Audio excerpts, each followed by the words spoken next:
In a world where happiness is often quantified and commodified, Finland stands out as a paradox.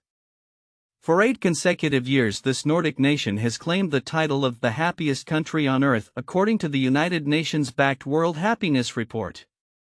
This accolade has spurred a booming happiness tourism industry, promoting itineraries that highlight the attributes believed to contribute to Finland's seemingly unshakable joy: vast forests, pristine lakes, a culture of sustainability, and perhaps most importantly, the ubiquitous sauna culture. Yet a recent narrative from writer Molly Young challenges the notion that this happiness is universal or even truly attainable, particularly during the less inviting months of winter. Young's exploration takes her to Finland during a particularly bleak winter. A stark contrast to the idyllic portrayals often promoted by tourism campaigns. Her experience raises critical questions about the metrics used to gauge happiness and the authenticity of such claims. Would the happiest country on earth still be so mirthful at its gloomiest, she asks, setting the tone for a narrative that delves deep into the complexities of human emotion against the backdrop of a nation celebrated for its joy. Amidst this exploration, the World Happiness Report itself comes under scrutiny. The report evaluates a range of factors including income, social support, life expectancy, freedom, generosity, and perceptions of corruption to arrive at its rankings. However, as Young's experience suggests, these metrics may not fully capture the nuanced reality of life in Finland, especially during its harsh winter months. This dissonance between reported happiness and lived experience prompts further reflection on the subjective nature of well-being and the societal pressures that may accompany such lofty accolades.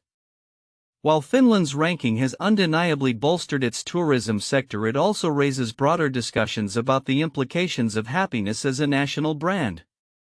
The Finnish government's initiative to promote happiness tourism reflects a desire to leverage this positive image for economic gain. However, the potential for disillusionment looms large for visitors who may find that the reality does not match the marketed ideal. Young's narrative serves as a reminder that happiness, while a desirable state, is not universally experienced and can be influenced by myriad factors including seasonal affective disorder, cultural expectations, and personal circumstances. As the world continues to grapple with the complexities of happiness, Finland's example offers valuable insights.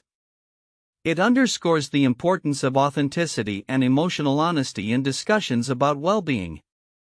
Rather than chasing an elusive ideal, perhaps the focus should shift towards fostering environments that allow for genuine emotional expression and support, irrespective of what a happiness index might suggest.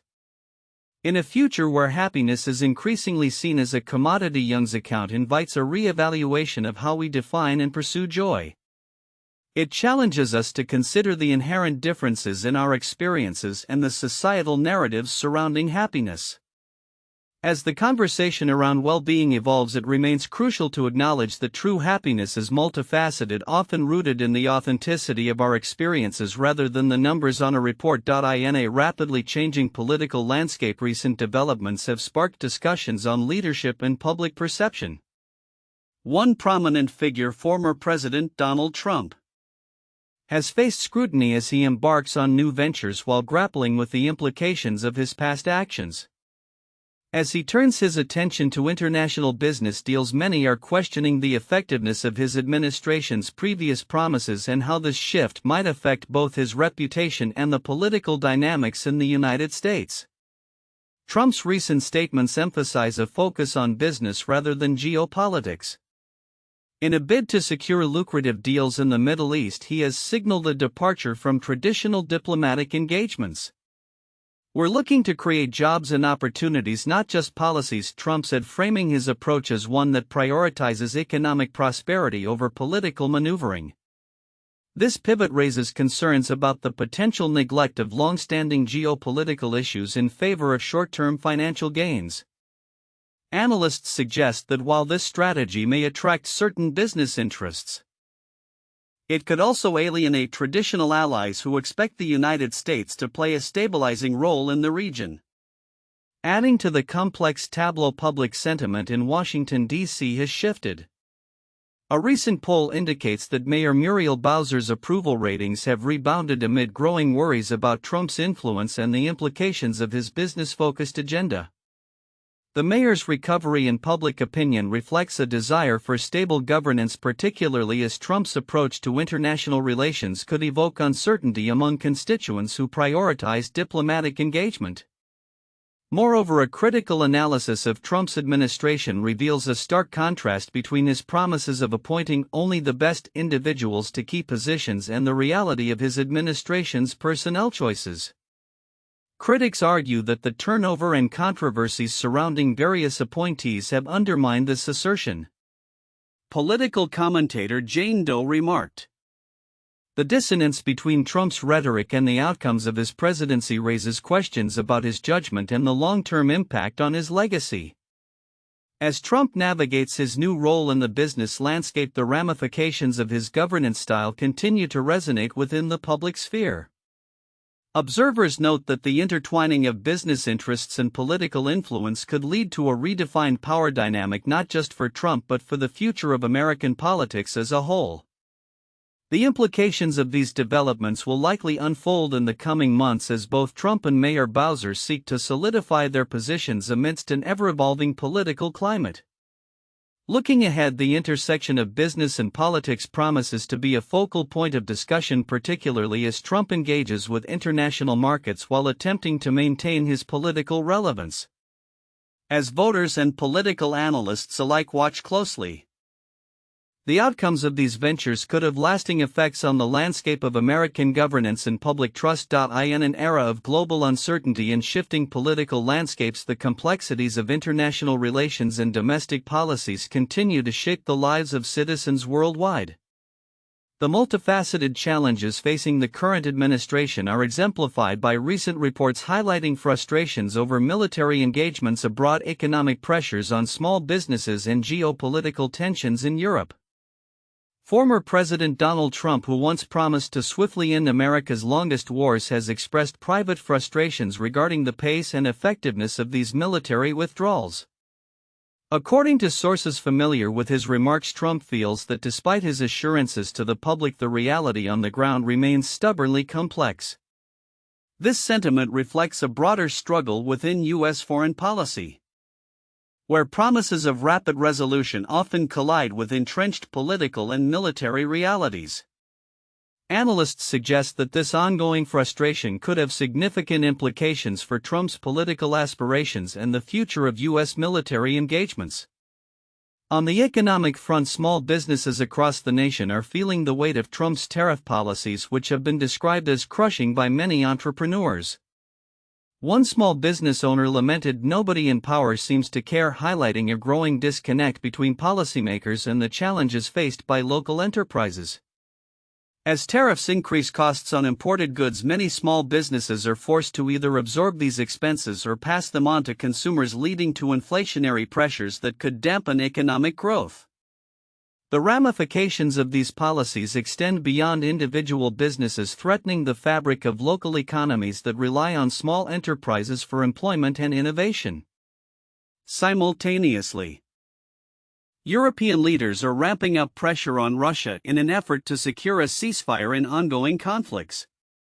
The threat of sanctions on the Nord Stream 2 pipeline underscores the urgency of the situation as European nations seek to leverage economic tools to influence Russian behavior. The potential sanctions could disrupt energy supplies across Europe, raising questions about energy security and the geopolitical implications of such measures. As the situation unfolds, the interplay between energy policy and international diplomacy will be critical in shaping the outcome of this high-stakes conflict. As these narratives converge, they paint a vivid picture of the challenges facing both domestic and international fronts. The frustration expressed by Trump, the plight of small businesses under economic strain, and the geopolitical maneuvering in Europe highlight the intricate web of factors influencing policy decisions today. Looking ahead, the potential for change remains, but it will require a concerted effort to address the underlying issues that have led to these frustrations and conflicts. Whether through diplomatic engagement, economic reform, or a re-evaluation of military strategies, the path forward necessitates careful navigation of the complexities that define our current landscape. OpenAI is currently engaged in high-stakes negotiations with Microsoft, its largest investor and strategic partner, to redefine the terms of their multi-billion-dollar collaboration. This critical dialogue aims to facilitate OpenAI's transformation into a publicly traded company while ensuring that Microsoft maintains access to cutting-edge artificial intelligence technologies. As OpenAI approaches a significant restructuring, the discussions revolve around how much equity Microsoft will receive in exchange for its substantial investment, which exceeds $13 billion to date. The outcome of these negotiations is pivotal not only for OpenAI's future but also for the broader AI landscape, where the company has been a leader in developing large language models that are reshaping various industries. The existing contract between the two companies, originally established when Microsoft invested $1 billion in OpenAI in 2019, is set to run until 2030. It outlines the access Microsoft has to OpenAI's intellectual property, including models and products, as well as revenue-sharing arrangements. However, as OpenAI explores transitioning into a for-profit model, there is a palpable tension between the two organizations. OpenAI is looking to secure new technologies that extend beyond the current contract's expiration, while Microsoft is reportedly willing to relinquish some of its equity stake to gain access to these advancements. Sam Altman, OpenAI CEO, has expressed an ambitious vision for the company, aiming to develop artificial general intelligence (AGI) that surpasses human capabilities. Recently, OpenAI adjusted its governance plans, abandoning proposals that would have stripped control from its non-profit board. Instead, it intends to establish its business arm as a public benefit corporation (PBC), which balances profit-making with social good, a model that has gained traction among competitors such as Anthropic and Elon Musk's xAI. Despite the collaborative history between OpenAI and Microsoft, the relationship has shown signs of strain, particularly as OpenAI's aspirations have started to overlap with Microsoft's own objectives. Insiders note that the negotiation dynamics reflect a broader clash of styles, with OpenAI reportedly favoring autonomy in its operations, which has led to friction. OpenAI says to Microsoft, "Give us money and compute and stay out of the way," which naturally leads to tensions, remarked a senior Microsoft employee.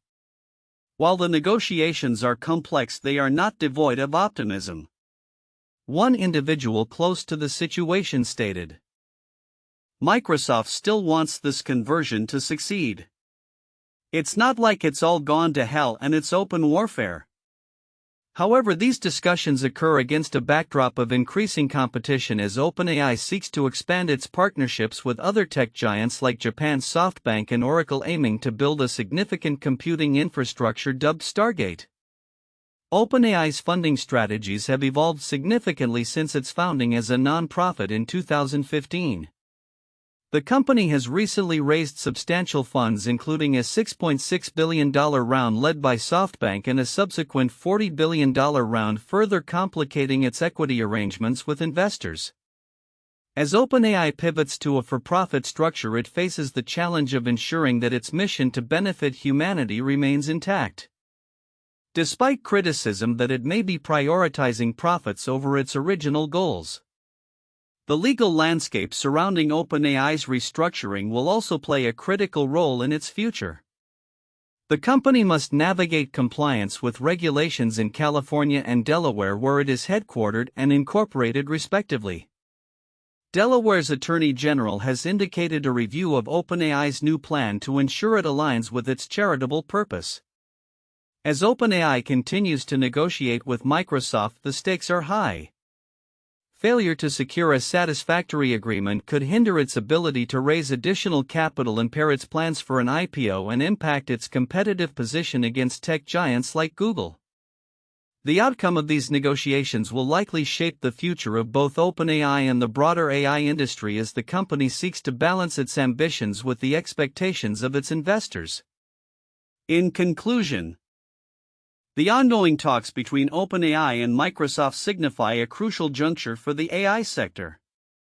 As both entities navigate the complexities of partnership and competition, their decisions will not only influence their trajectories but also the evolution of artificial intelligence as a transformative force in global markets. The coming months will undoubtedly reveal the strategies that will define the next phase of this groundbreaking technology. In an era where global events and domestic policies intertwine, the complexities of American society are increasingly reflected in its political and cultural landscapes. As the United States grapples with pivotal issues ranging from immigration to international relations, recent developments have underscored the nation's multifaceted identity. The emergence of Pope Leo XIV, the first American pope, alongside significant legal actions involving tech giants and ongoing geopolitical challenges, paints a vivid picture of a nation at a crossroads. On May 8, 2025, Robert Francis Prevost was elected as Pope Leo XIV, marking an unprecedented moment in Catholic history. This appointment has been met with mixed reactions, particularly among survivors of clerical sexual abuse who expressed their concerns regarding the new pope's past handling of such cases.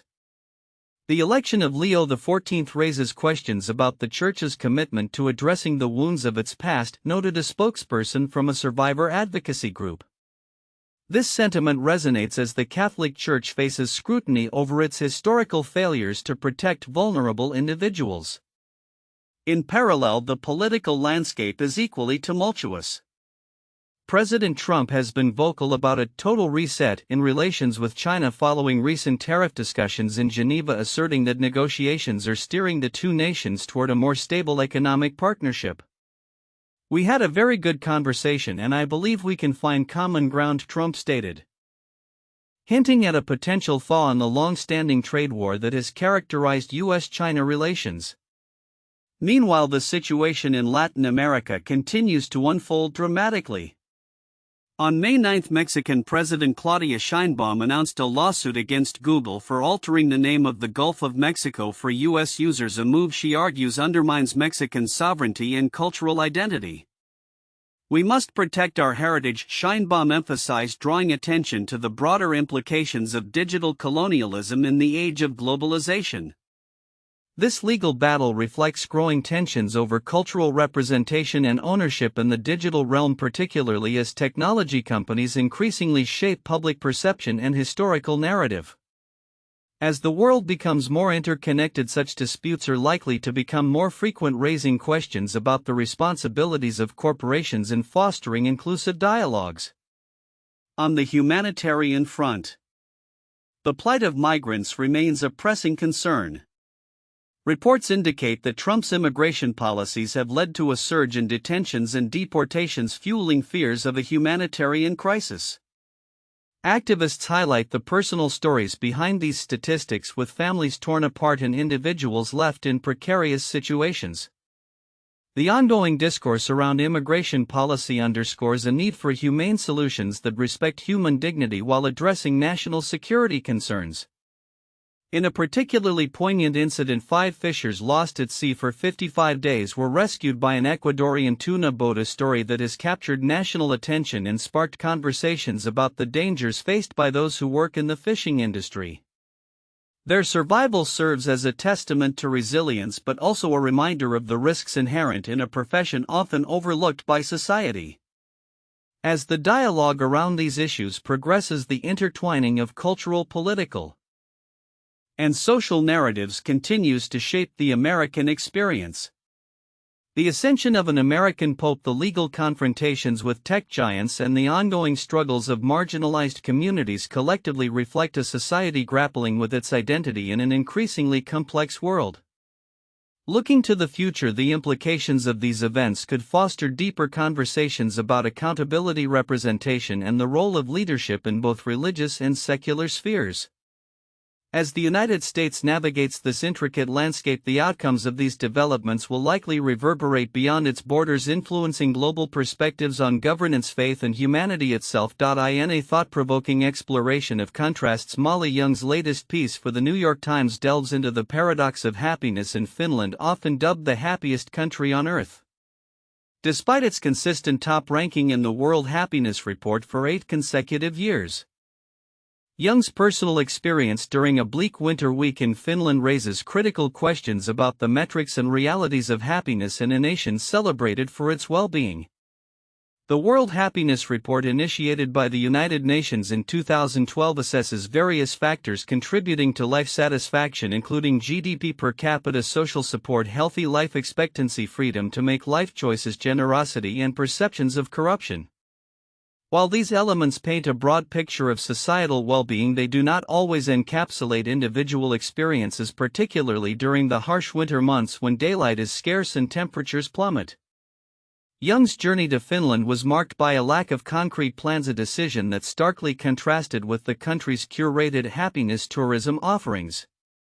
These itineraries promote activities believed to enhance well-being, such as foraging, sauna visits, and enjoying the serene beauty of nature. However, Young's observations suggest that the essence of happiness is not merely about engaging in prescribed activities, but rather about the authenticity of individual experiences, which can often be overshadowed by external expectations. This narrative highlights the importance of context in discussions about happiness. As Young navigates her week in Finland, she grapples with the dissonance between the country's reputation and her personal feelings of isolation and discomfort. Would the happiest country on earth still be so mirthful at its gloomiest, she asks, prompting readers to reconsider the simplistic association of happiness with geographic labels. In reflecting on her experiences, Young emphasizes the need for a more nuanced understanding of happiness that accounts for individual circumstances and seasonal variations. This notion resonates with the broader dialogue around mental health and well-being that has gained momentum in recent years. The reality is that even in places renowned for their high quality of life, people can still struggle with feelings of discontent and melancholy. As society increasingly turns its focus towards mental health, Young's account serves as a reminder that happiness is not a monolithic state but a complex interplay of various factors, both internal and external. It challenges the perception that happiness can be prescribed or commodified through tourism and lifestyle choices, urging a more personalized approach to what it means to be content. Looking ahead, the discourse surrounding happiness is likely to evolve further as we continue to grapple with the implications of well-being in a fast-paced, ever-changing world. The future may hold new methodologies for assessing happiness that incorporate a broader spectrum of human experiences, emphasizing the importance of individual narratives and emotional authenticity over statistical rankings. As we seek to understand what truly makes us happy, Young's reflections will resonate with many who have felt the weight of expectation in pursuit of joy.